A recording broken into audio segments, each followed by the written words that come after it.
Okay, let's dive right into this. Welcome to today's Explainer, where we're going to take a grand tour of the most bustling, magnificent, and unbelievably complex city in existence. The catch? You aren't going to find this city on any map. We are zooming way, way in to explore the microscopic foundation of literally all living organisms. So, you might be wondering, what exactly is the fundamental unit of life? Well, at the end of the day, it all boils down to the cell. It's the absolute smallest structural and functional unit that's actually capable of performing life's basic processes. Without it, life as we know it simply does not exist. Period. Here is our map for today's Explainer. We'll start out at the microscopic frontier, establish the rules of life, and then cross the cell border. After that, we'll head right inside the cellular city, and finally wrap up by comparing two kinds of cities. Let's get moving. Part 1. The Microscopic Frontier. The discovery of the cell is this fantastic story of massive technological leaps. Back in 1665, Robert Hooke spots these tiny, empty little compartments in a slice of cork using a super early microscope, and he actually coins the term cells. Crazy, right? Then, less than a decade later in 1674, Anton van Leeuwenhoek finds the very first free-living cells swimming around in pond water. Fast forward to 1831, Robert Brown peers even deeper and discovers the nucleus. And then brilliantly, in 1838 and 1839, a botanist named Matthias Schleiden and a zoologist named Theodor Schwann put it all together, realizing that both plants and animals are entirely made of these cellular building blocks. Section 2. The Rules of Life. In 1855, Rudolf Virchow added this incredibly cinematic Latin phrase to the cell theory: omnis cellula e cellula. It sounds like a magic spell, but it simply translates to all cells arise from pre-existing cells. Basically, life doesn't just spontaneously generate out of nowhere. It is a continuous, unbroken chain of cell division stretching all the way back to the dawn of life on Earth. Modern cell theory has evolved to include a few more absolutely crucial rules. Not only are all organisms composed of cells and come from pre-existing ones, but we now know that all energy flow or metabolism happens right there inside the cell itself. Furthermore, cells contain DNA, which is perfectly passed on during division. Fascinatingly enough, viruses remain this weird exception here since they lack independent cellular structure, but for pretty much everything else, these are the unbreakable rules of life. Section 3. Crossing the cell border. The city border is this highly flexible, selectively permeable plasma membrane made up of lipids, proteins, and carbohydrates just fluidly moving together, and this brilliantly illustrates how things actually cross that border.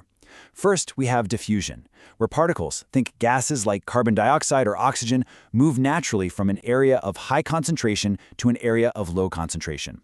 Then, we have osmosis. Osmosis is basically a special kind of diffusion that specifically involves liquid water moving across that semipermeable membrane.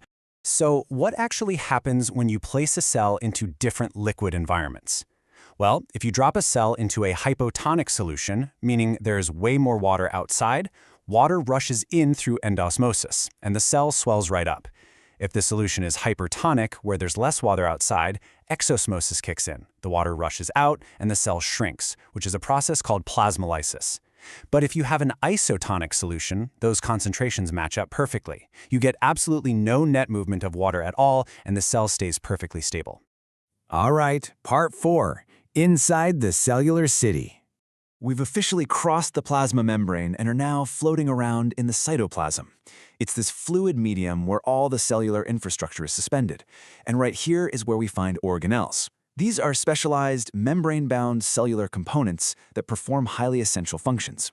You can really just think of them as the specific factories, power grids, and waste management facilities that allow a single microscopic cell to pull off incredibly complex chemical reactions all at the same time without descending into total chaos. Smack in the center of it all is the nucleus. This is basically the brain and city hall combined into one. Wrapped up in a porous, double-layered nuclear membrane, the nucleus houses the nucleolus, which is busy synthesizing RNA, and chromatin, which is this thread-like network that condenses into packed chromosomes during cell division. It literally holds the master architectural blueprints for the entire organism. Next up, we have the mitochondria, the mighty power plants of our cellular city. What's absolutely mind-blowing about mitochondria is that they are semi-autonomous. They actually have their own DNA. They feature these deeply folded inner membranes known as cristae. Those folds provide a massive surface area to generate ATP, or adenosine triphosphate. That's the fundamental energy currency keeping the whole cell running through cellular respiration. Then we run into the manufacturing and shipping district. The endoplasmic reticulum, or ER, comes in two flavors. The rough ER is studded with ribosomes and acts like a massive factory building proteins. Meanwhile, the smooth ER handles lipid production and helps detoxify poisons. Once all those materials are built, they are sent over to the Golgi apparatus. Think of the Golgi as the post office. It efficiently packages these proteins and lipids into vesicles and ships them off to wherever they're needed, whether that's inside or outside the cell. Of course, every functioning city needs waste management and storage, right? Lysosomes act as the sanitation workers here. They're sometimes brutally called suicide bags because they are packed with powerful digestive enzymes capable of destroying foreign invaders or even dismantling the cell itself if it gets too damaged. Vacuoles, on the flip side, act as these massive storage warehouses, holding sap, water, food, and waste materials until the cell is ready to deal with them. Finally, Section 5. Two kinds of cities. Now that we've got a handle on the internal infrastructure, it's really important to realize that not all cellular cities use the exact same architectural blueprint. The biggest divide by far is between prokaryotic and eukaryotic cells. You can think of prokaryotes, like bacteria, as small, rustic little villages. They're tiny, they lack membrane-bound organelles, and their genetic material is just floating freely in an undefined nucleoid region. Eukaryotes, on the other hand, like the cells in fungi, plants, and animals, they are the sprawling metropolises. They are way larger, have a clearly defined nucleus, and contain all those complex organelles we just finished touring. Now, what's really interesting about this slide is how specialized a eukaryotic plant cell is. Plants have very unique structural requirements. Because they need to stand tall without a skeletal system, they have a tough, rigid outer cell wall made of cellulose. They also feature a massive central sap vacuole that maintains their turgidity, which is just internal water pressure, and they contain specialized plastids, like green chloroplasts. Those are absolutely essential for capturing sunlight to make their own food through photosynthesis.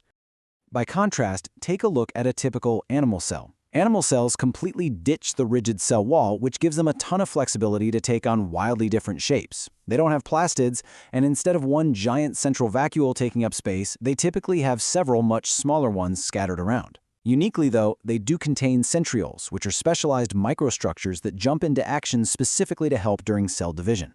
So the crucial point is this. The structural blueprint of the cell is perfectly dictated by the functional needs of the organism itself. Form follows function. Plants need rigidity, and they need to manufacture their own food, hence you get the tough cell wall and the chloroplasts. Animals, though, need mobility, and they consume their food from the outside environment, which leads to a highly flexible membrane and distinct organelles like centrioles. The cellular infrastructure perfectly matches the organism's lifestyle. We have mapped the microscopic frontiers, learned the unbreakable laws, crossed the borders, and toured the incredible factories of this hidden world. But remember, this is not just abstract science you're watching on a screen. Right at this very second, there are trillions of these magnificent, highly organized cellular cities operating nonstop inside your own body. They are keeping you alive, thinking, and breathing. What mysteries do you think are unfolding right now within your very own cells? Thank you so much for exploring with me today, and I really hope this leaves you inspired to keep discovering.